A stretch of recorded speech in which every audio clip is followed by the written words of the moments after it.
आप जो मेरे को सब्जेक्ट के बारे में पूछना चाह रहे हैं, ये जो छोटी सर की मिसअंडरस्टैंडिंग हुई, ये सब्जेक्ट ये था कि फेशियल रिकग्निशन ऐप बोल के एक है, और वो ऐप काउंसलर इलेक्शंस में आज से 6 महीने पहले पायलट प्रोग्राम के वैसा यूज़ करें मलकाजगिरी एरिया में। अब मैं पार्टी को ये बात बोल रहा था कि ग्रेटर हैदराबाद में नामपल्ली से लेके चंद्रायन गुट्टे तक ये जो 7-8 कॉन्स्टिट्यूंसियाँ हैं जहाँ पे एमआईएम का दबदबा है, ये लोग कभी भी बोकस वोटिंग से जीतते, कभी भी ऑथेंटिक वोटों से नहीं जीतते, डुप्लीकेट वोट्स, डबल वोट्स इससे जीतते। तो ये जो फेस रिकग्निशन ऐप है, और ये जो है कभी भी बुरखा में औरतों को हायर करते, तो हमारा ये बोलना मतलब है कि बुरखे में हमारी माँ है, हमारी बहन है, हमारी बेटी है, बुरखे से हमारा कोई प्रॉब्लम नहीं है। मगर ये जो बोकस वोट डाल रहे हैं इससे प्रॉब्लम है।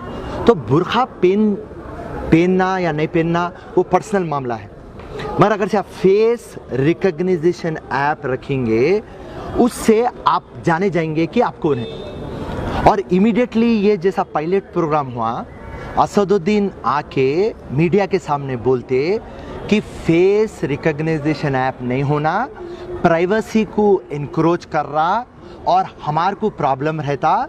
ये बिल जो लाए वो बीजेपी की गवर्नमेंट लाई, जल्दबाजी में लाई, ऑथेंटिसिटी नहीं है, इनके पास सही डेटा नहीं है। तो मैं पलटा के हमारी पार्टी को बोल रहा था, नोटिफिकेशन आने से पहले अपन इलेक्शन कमीशन दिल्ली और इलेक्शन कमीशन तेलंगाना के पास रुजू होके सेफ डेमोक्रेसी बोल के बोलेंगे, जहाँ पे फेयर, फ्री और ट्रांसपेरेंट इलेक्शन होना। और मैं ये बोला कि बुरखे से प्रॉब्लम हमको ये है कि सामने वाला बुरखे को यूज़ कर रहा, वो बुरखे को हम बहुत इज्जत करते, मगर सामने वाला इंड्यू एडवांटेज ले रहा, उसके लिए हम उनको तोड़ने के लिए हम फेस रिकग्निशन ऐप लाएंगे। तो उसमें हमारे चंद 2-3 भाइयों को मिसअंडरस्टैंडिंग हुई, फिर हम समझा दिए उनको, वो उन्होंने भी समझ गए और आप लोग भी समझ गए। और रही बात आज की जो मीटिंग है, पूरे division presidents, contested MLAs, contested MPs, ward presidents और ब्लॉक प्रेसिडेंट्स, इनकी मीटिंग थी कि एक स्ट्रैटेजी डिसाइड करेंगे कि आने वाले चुनाव को टीआरएस को, बीजेपी को हम किस तरीके से काउंटर करेंगे। तो आज का मेन मुद्दा ये जो डिवीज़न प्रेसिडेंट्स थे उनसे राय मशवरा लेना और उन लोगों को ये बात बोलना कि आपके बूथों को आप मजबूत करिए, क्योंकि बुनियाद आपके बूथ है। अगर से आप बुनियाद को मजबूत नहीं करेंगे, ना तो महल ठहरेगा ना तो झोपड़ी ठहरेंगी। तो ये थी आज के टॉपिक। सर नामों का भी ऐलान किया सर? नहीं, आज अभी बहुत वर्कआउट बाकी है, इमीडिएटली करने वाले हम नहीं हैं। राइट, चंद गलतियाँ पहले हो चुके हैं, अब इंशाल्लाह नहीं होंगे। एंड मेरी फिरोज़ खान की कांग्रेस के जानिब से हमारे कैडर को गुजारिश थी और पूरे हमारे ग्रेटर हैदराबाद के कैडर को गुजारिश थी कि आप आपके बूथ लेवल को मजबूत करिए, बोकस वोटां देखिए। और डीलिमिटेशन सही नहीं है। डीलिमिटेशन जो सब्जेक्ट है, आपको जितना पॉपुलेशन है आप उतने वार्ड्स रहना। एक वार्ड 20,000 का है, 30,000 का है, एक 70,000 का है, और जोग्राफिकल बाउंड्रीज को फॉलो नहीं करा। एक आरा कॉर्पोरेटर, उसके अंदर 3 कॉन्स्टिट्यूंसियाँ लग रहे हैं, ये गली कोई दूसरे को जा रहा, वो गली किसी और को जा रहा। तो टीआरएस और एमआईएम मनमानी करके बांट लिए, और ये लोग बोकस वोटिंग, वोटर लिस्ट और डिलिमिटेशन करके ये लोग चुनाव जीत रहे हैं। देखिए, हम कांग्रेस पार्टी को ये बात बोलना चाह रहे हैं, हमारे पास इतने बेहतरीन स्पोक्स पर्सन्स है और इतने महारती है जो केसीआर के हर एक बात को हम आंसर दे सकते, क्योंकि केसीआर सिर्फ बातों का है और कोई भी डेवलपमेंट नहीं लाया। सिंपल बात मैं आप लोगों के सामने रखना चाह रहा हूँ, 2015 या 16 में जब इलेक्शन हुआ तो डबल बेडरूम बोले, आज को 2020 है, एक तो भी डबल बेडरूम आया नहीं आया। तो बट्टेबाजी बातें करने में केसीआर साहब नंबर 1 है और उनके साथ उनके चेले असदुद्दीन नंबर 2 है। तो हम ये बात बोले कि ओके भाई, जो भी उनके मुद्दे रहेंगे उनको हम काउंटर करेंगे, ये छोटी बात है हमारे लिए, मगर जो बुनियादी ना काम करे, डिलिमिटेशन और बोकस वोटा हैं, इसको हम कंट्रोल में ला लेंगे तो बराबर कांग्रेस मजबूत होंगी।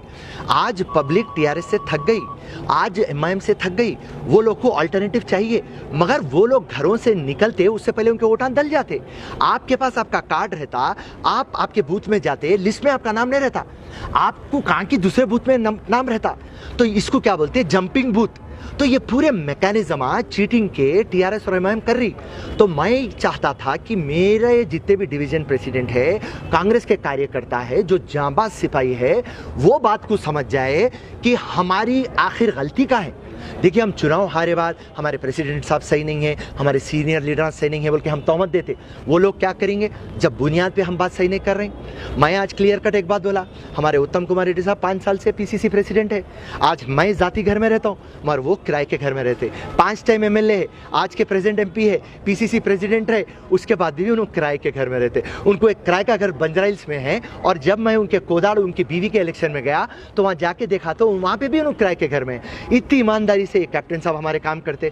हमारे लोग बाहर निकल के बोलते नहीं भाई हमारी हाई कमांड सही नहीं है, हमारे प्रेसिडेंट साहब सही नहीं है। तो मैं हमारे जांबाज सिपाहियों से ये गुजारिश करा कि आज कांग्रेस को आपकी ज़रूरत है।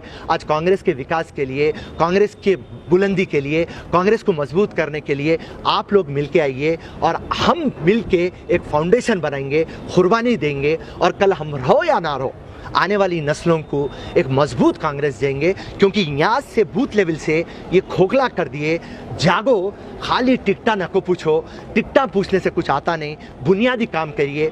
मैं दिल जलावा हूँ, 3 टाइम नामपल्ली में चुनाव हारा, 3 टाइम 50,000 वोट लाया, मगर मैं चुनाव हारा क्योंकि मेरे पास भी बूथों में प्रॉब्लम है।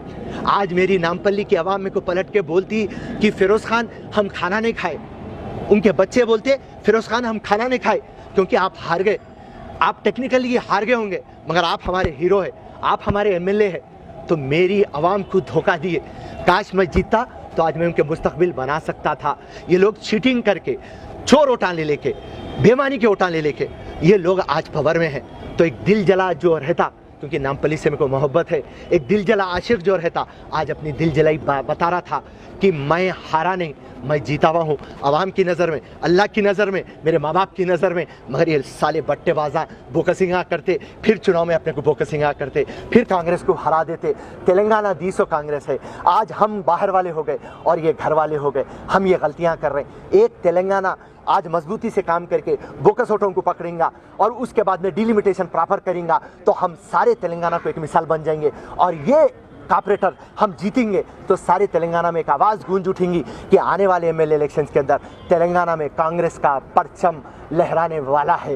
ये मैसेज देने के लिए मैं मेरे जांबाज सिपाहियों से ये गुजारिश करा, कांग्रेस की आन बान शान के लिए आज मैं तुम्हारी कुर्बानी चाहता हूँ। एक ही आवाज़ में बोलो कांग्रेस पार्टी जिंदाबाद, एक ही आवाज़ में बोले राहुल गांधी जिंदाबाद, एक ही आवाज़ में बोले सोनिया गांधी जिंदाबाद, एक ही आवाज़ में बोले उत्तम कुमार रेड्डी, एक ही आवाज़ में बोले। और आज भी हम एक ही आवाज़ में बोल रहे हैं। छोटे मोटे चीज़ें हमारे घर में होते, ये हमारी घर की बात है। कोई भी रहो, वो मेरे बड़े भाइयाँ हैं। और फिरोज़ खान आपके चैनल के सामने बोल रहा, कांग्रेस को मजबूत करने के लिए सबसे छोटा कार्यकर्ता भी है तो मैं उससे माफ़ी चाहूँगा, मैं उसको गले लगा लूँगा, क्योंकि कांग्रेस को बुलंदी पे देखना चाह रहा फिरोज़ खान। जय हिंद, जय कांग्रेस।